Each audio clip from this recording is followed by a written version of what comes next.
Welcome to the Encouragement Engineering Podcast. We help people to combat the negativity that inundates our daily lives with a positive perspective and positive action. Today's guest is Chris DuBois.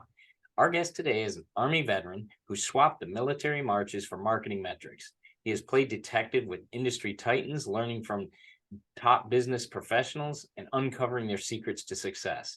He found that solid foundations beat flimsy fads, aligned goals are the secret handshake of high-performing teams, and strategic systems are the roadmap to growth. Chris has also had the pleasure of coaching business leaders and increasing effectiveness and efficiencies within their organization. Chris is also a podcast host of Unbound with Chris DuBois. So please welcome to the show, Chris DuBois. Chris, thank you for taking the time today. I really appreciate you being here. Yeah, thanks for having me. I am excited to be here. Well, good. Well, why don't we tell the people a little bit about you, how you got to where you are, and first of all, I want to say thank you for your service. We appreciate, veterans on the show. We appreciate. My father was a veteran. My brother was a veteran. Awesome. So appreciate your service to our country. Yeah, thank you. I guess actually the military is probably my origin story. Okay. When I was a little kid, I wanted to be in the military. I wanted to be a soldier. Okay. I did my freshman year of college, and I was working like 5 jobs, paying for college out of pocket. And I was cleaning out my room at my parents' house and found this old note that I had written when I was in like 6th grade. It just said, "Hey, you're gonna be a soldier. You're gonna go do these things." And so that same week, I enlisted and joined the Army Reserves. Okay. For a bit while I went to college and did ROTC. Okay. So when I finished there, I commissioned, became an infantry officer. So I had the pleasure of working with some very hard men who were just awesome. Like they had no filters and helped to develop me as a leader. Okay. But my first assignment, I was up in Alaska. Wow. I had 36 men under my charge and $13.8 million of equipment. And as a 22-year-old, just out of college, I was a little surprised that taxpayers would be willing to give me that responsibility. But thank you. Yeah, that's kind of crazy if you think about it. I mean, you can't get a credit card for 10 grand coming out of college, but they're going to get a 22-year-old charge of $13 million worth of equipment. Yeah. But I did really well as a platoon leader, and my battalion commander pulled me up to work with him just as like a personal, hey, I see potential in you. I want to do this. And I was not excited because I essentially became his like assistant. And so I went from running around, shooting things, doing the fun stuff to managing his calendar and looking at memos. But I got to see the organization from a whole different perspective. And I got to see what he was thinking about. And when I was there, I realized, man, like we have some leaders that can go from unit to unit and they will thrive. Like everywhere they go, they're awesome, but they're not even running the unit the same way they ran the previous one. Whereas we have others that were successful, but then they went somewhere else and it just flopped. And so it got me kind of thinking through that, right? I call it now the dynamic leadership model, right? Where you're showing up, you're taking in all these different variables because you're never going to have the same team, the same individuals, the same situation, the same mission. Right. Everything's going to change. And so you should show up and change yourself in order to meet the needs of that team. And so a lot of right now I'm doing a lot of coaching, and that's really what I'm leaning into. It's how do you show up and be the leader that's needed right now, not necessarily the leader like the rock that's going to be like, no, this is how I lead, follow me. Right. Doesn't always help. No. Well, that brings up it brings up an interesting topic there, because you mentioned a couple things there. You're going from platoon, I guess, group to group, if you will. And you have different scenarios, different people. Nothing's ever the same. That brings up the idea of adaptability. How important is adaptability in all this? It is probably the most important thing. I'm going to correct myself. I think awareness is probably the most important thing, because if you don't even know how you should adapt, right, then there's no point. Like you could, I'm willing to adapt, but what if I adapt in the wrong way? Right. I will not evolve with the rest of the monkeys, right? and so just that's honestly, I use the ACT framework: awareness, communication, and trust, and we just barrel into those skills. How do I build awareness, communication, and trust within my organization? And when you start getting better at just being aware, right? If you're aware of how often you're being aware, that's as meta as I can make that. It's like things start becoming very obvious to you that wouldn't have normally, and you start seeing all these opportunities and potential for growth, and like how to avoid situations that would have popped up if you just weren't paying attention. And that's a good point, because I mean, so these are skills not only on a personal level, but you're talking about group dynamics and all that. Let's bring it down so people understand on a personal level too, because that adaptability, that awareness, we got to be aware of what's going on around us. If we're feeling bad, if we're trying to overcome something, what those feelings are, what those things may be that we need to overcome. How do you see that as, I mean, the military obviously taught you mission focus. I've had other guests on that talk about that. Do you see that as a key piece in overcoming any adversity that you may have or challenges you may have in your personal life?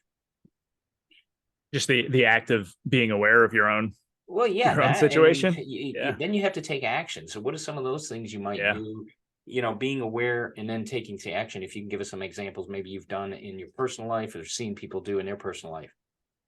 Yeah. So actually, I have one very personal story. That should be great. Let's. I said I was an open book at one point.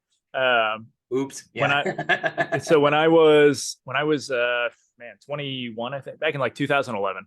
Okay. I went on a hiking trip during the winter. I climbed Mount Katahdin in Maine. It's the northern terminus of the Appalachian Trail. Beautiful mountain. I've climbed it many times in the summer, and this winter, it's harrowing, right? You're in Maine in the winter, like high winds, high cold temperatures. But it was a beautiful day. We hiked out to the mountain, started climbing, and even though the rangers said, "Hey, the weather's going to be great," it turned very bad. And we had chosen one of the routes that was a little more difficult to climb on the ascent, and we had a very gradual descent. Okay. And so we huddled up. Our game plan was, let's summit because we're pretty close, and then we'll take this trail down nice and slow because it's just much easier. We summited. I got the picture as proof, which you can, we were probably 10 feet from the camera and you could barely see us because of this blizzard that came in. But on the way down, I was the rear guy in our group, and the wind hit me just right. And I had my snowshoes on my pack, and it ended up throwing me off a cliff, and I fractured both my ankles, rolled over rocks for a way. So I was pretty disoriented, and I could not make it back up that mountain. Wow. And so my party also couldn't see me. They didn't know where I went. We weren't tied in because we hadn't planned for really foul weather, and it's not necessarily there's no crevasses on Mount Katahdin you're worried about falling in. And so I had a handgun with me. While I would recommend that for safety at all times, the state park does not allow them. Do not. So just more caution there. But I pulled it out. I shot off a couple rounds into the snow, and my party knew, hey, okay, he's right here. They marked me on a map, and they started heading down the trail to go get assistance because they didn't know where I was. Right. They ended up getting picked up on the trail around midnight that night by search and rescue. The storm was that bad. I, on the other hand, pulled myself down the mountain until I could get into the tree line, and then I built a snow shelter to hunker down for the night. Right. And temperatures got down to -70 with the wind chill. Fortunately, I was able to kind of get out of the wind. None of my fire starting stuff worked because it was windy and it got cold and wet and cold. So I put on everything I had with me, changed out. My boots were frozen shut completely, so I had to cut the laces off, change my socks. But that night I started very severe frostbite in my feet, and they only found me the next day. It was late afternoon. They were on a recovery mission. Body bag and everything because they're like, there's no way you should have made it. I'm like, well, joke's on you. But and they it was funny because when they mentioned things get really dark up there, but they had mentioned, hey, we even had a body bag for you. I'm like, I will get in it if it's warm. Just I don't care. They ended up evacuating me, in a helicopter, which was scary in its own right, because when you're already on top of a mountain and then you're getting another 50 feet, pulled up in a hoist. Yeah. But that began a very long process of healing, because the frostbite was bad enough that the first doctor said, we're going to have to amputate. And I requested a second opinion, as one does when you're going to lose body parts. And second doctor said, let's see what happens. And fortunately, I'm only missing part of a toe, that feeling. But that sent me on a very long actual recovery, where I went to a dark place. Like, I was on a lot of medication to help with the pain. And I had to move back in with my parents to, I couldn't take care of myself, really. Right. And my mother, who is one of the nicest people you will ever meet, she's a school teacher, came home from work one day, just asked how I was feeling. And I snapped at her, and I realized this isn't me. And it was just this awareness of just washed over me. You have changed. You are not the person you need to be. And so I, probably not the smartest thing I've ever done, but I stopped my medication cold turkey. Had a couple days of withdrawals because I was that far gone. But everything started to pick up from there, just by grasping, saying, this isn't you. And then focusing in on me and trying to just become the me I wanted to be, that I knew I was. And that helped me get out of it, which also then led to me, getting back on my feet, relearning how to walk, and getting back into the, my approach with ROTC. I had to do a lot of paperwork and stuff to prove to them I could still serve. Right. And so I re-earned my commission and was good to go. Wow. Yeah. Overcome adaptability and a whole nother yards. So. Right. Wow. On a simpler basis, something that I coach is just I have what I call the leader's marks. And we have these 4 categories, where with a bunch of different traits under them. So connection is one of these quadrants. And within that, we have just communication, right? And now in every situation, you are either going to transmit or receive. There's not necessarily a good or bad. It's just going to change depending on the situation. Okay. And so there's that. There's your attitude. Should you be humorous or more serious? Risk assumption. Are we cautious or aggressive? And so we have these different traits. And what I do this personally all the time, and what I have all my coachees do is say, all right, this happened today, right? You had to get the team started on a project. Let's mark where when you kicked them off and you had that meeting with them and you gave everyone their guidance, mark down where you think you were on all 10 of these traits. Wow. And so they do that, and I'm like, all right, now, did you get the desired result, right? Did everything work the way you wanted it to? Usually it's a no. No, yeah. And so they take a different marker and they mark where they think they need to be in order to, the next time something like this happens, right? This is how I should act. Maybe I was taking too much feedback during the meeting, and we're kind of on a time crunch, right? So I actually should have been pushing information out faster just to get them going. And then once we're started, I could pull them back in and we can talk about other ideas. Right. And so they mark those different things, but now so they're good from this situation, right? The next time something similar comes up, they should be better set to be able to handle it.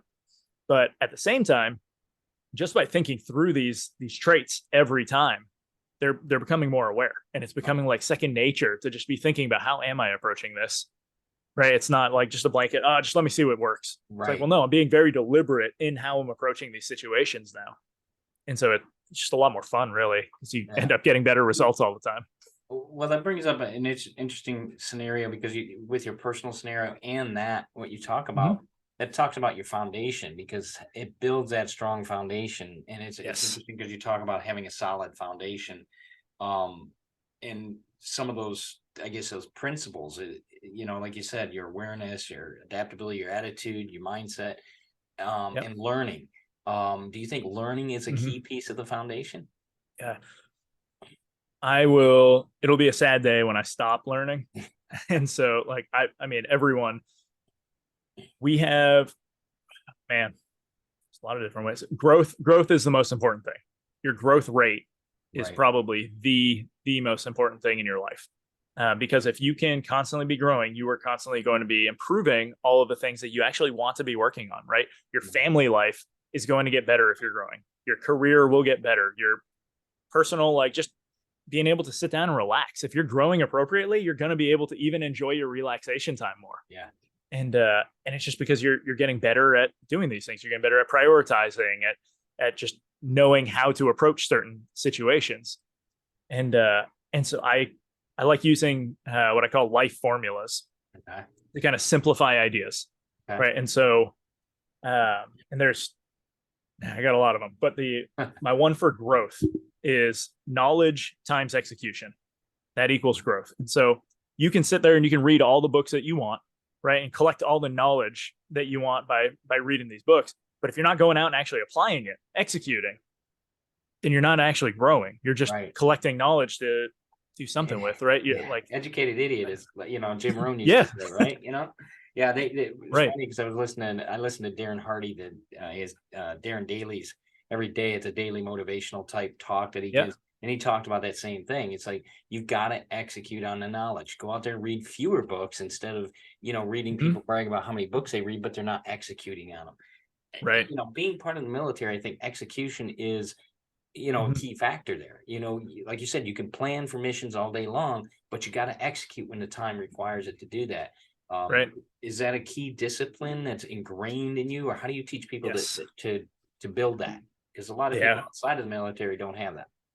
Yeah, I think one of my favorite lessons from the Army really is, it's called the 1/3, 2/3 rule.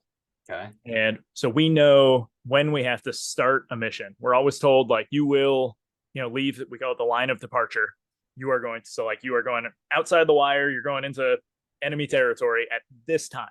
Okay. And so I know I have to leave by this time in order for all the other pieces to fit. So that means from now until then, I'm in planning mode.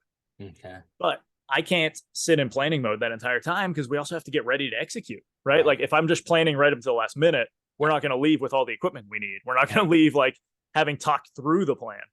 And so the 1/3, 2/3 rule says, I'm going to take 1/3 of this time to actually do the planning and get everyone started. The other 2/3 is for my team to actually figure out what they need, to come back to me with their plan, to build any of this so that we are executing at this time. And it's like, it is a non-negotiable. When we leave here, like, we're going. So make sure you are deliberately planning everything right now as best we can. Right. So like Mike Tyson said, the punch in the face, like military's been saying it too. The enemy gets a vote. Yeah. And so we can have the best laid plan, but as soon as bullets start flying, like, it doesn't matter. You're going to react to those. Yeah. And so, so that need to execute and move fast. I think if you can do the planning and you can do deliberate planning and do it very well and have a system for doing it, then really falling into the execution phase becomes much easier. Okay. I would. Okay. That's good, because that says a lot too. It helps you to build that security when you have to execute. Okay, you've been planning, you understand it, your mindset's set. Now it's just action. And there's going to be variables that you have to adapt to.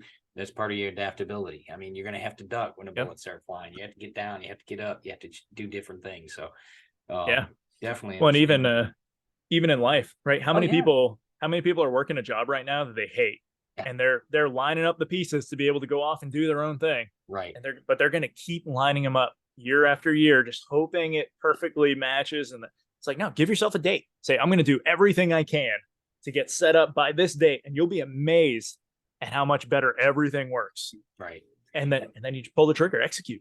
Yeah. Plan it backwards. I know I would do that, taking IT tests, if you will. And, you procrastinate, do this, do that, but you set a date and work backwards, and you keep studying up to that point. Last time I've taken a number of tests, boom, they go really smoothly because of that preparation, because of that time. You set that deadline. Say, I'm doing it by this time. Even running marathons, 5Ks, 10Ks, whatever it may be. Okay, set the date, register yourself for it, and then start training. Take that action, get ready for it.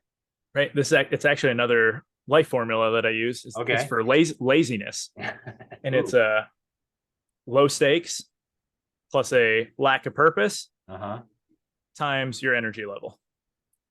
Perfect. And so I guess that'll be more on productivity, right? If you want to be really productive, that's where you hit. So you want the highest stakes you can, right? And that's why a lot of people, when they do procrastinate, because if this is due tomorrow, I'm going to work much harder because the stakes are high. They are raised.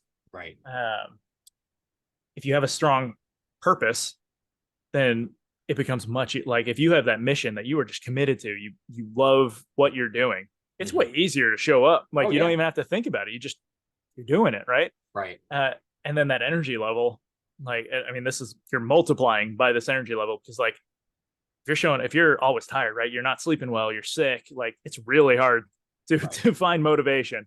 But if you're just on top, you're taking care of your health, you're taking breaks to make sure you're excited, energetic, like it's going to pay off. Right. Yeah.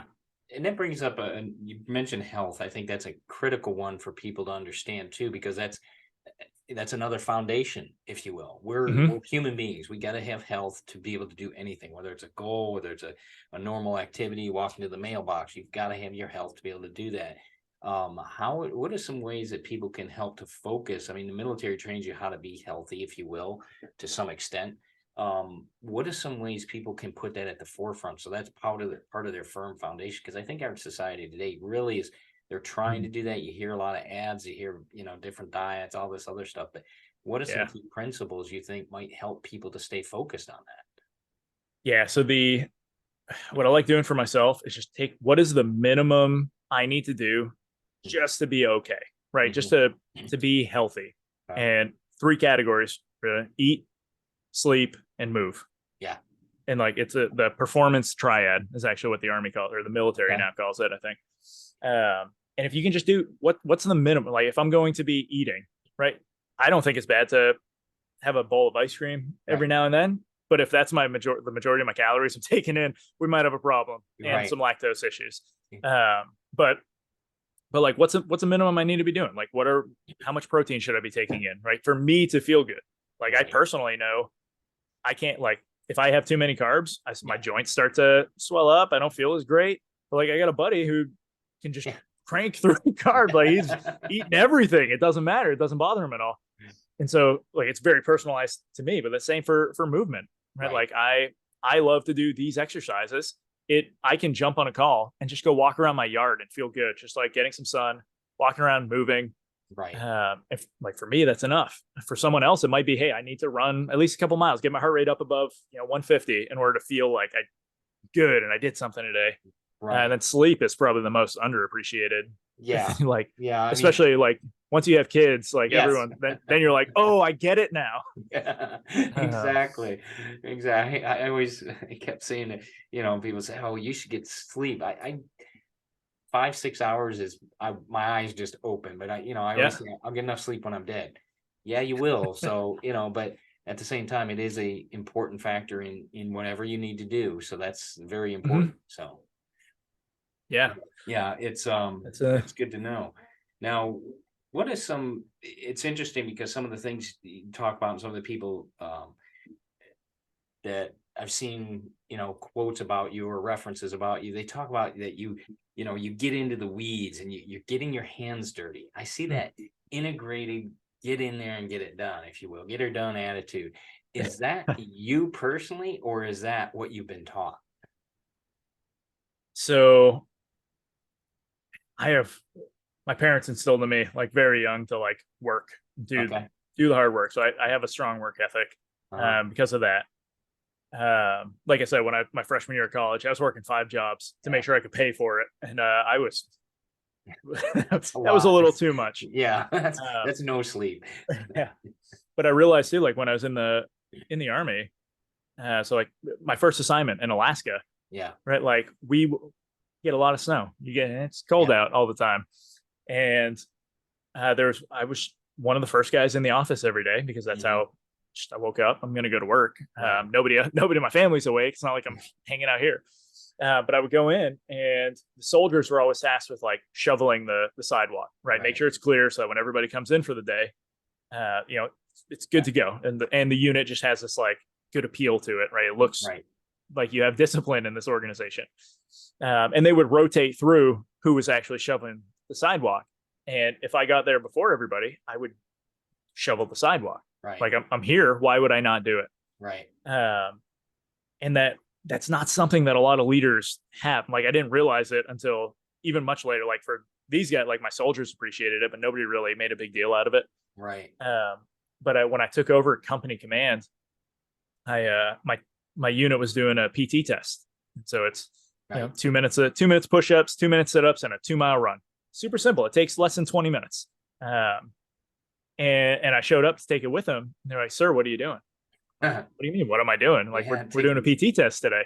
Uh, And they're like, "We've never had the commander take a PT test with us." It's like, Wow. well, that changes today. yeah. And it's like, but it was just like simple things. But yeah, even with my work, it's like I had training up. So like for the marketing company, Yeah. that I work with, we will get a new marketer in, and I can tell them, "Hey, we need this, this blog post written or this web page created." Mhm. But when I go work with them, like when I give feedback, I'm gonna actually like get in there and give feedback. Like, this is how I would have done it. This is why I would have done it this way.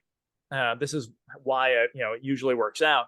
And you get a lot more hands on with this. And now that Right. feedback actually helps them grow much faster, and because they get different perspectives. Yeah. And I don't tell them they have to follow my advice. They can be like, "No, you're wrong." Right. Um, No, but that's good because it definitely you learn from the real examples, and I think that's what a lot of people are saying. You give the real thing, and that's as your quote says, foundations are better than flimsy ideas, flimsy fads. So right. keep up that great work. Chris, where can people, we got to summarize this up, but where can people get a hold of you? How can they, Yeah. find out more about you so they can get a hold of you with your website and coaching and so forth?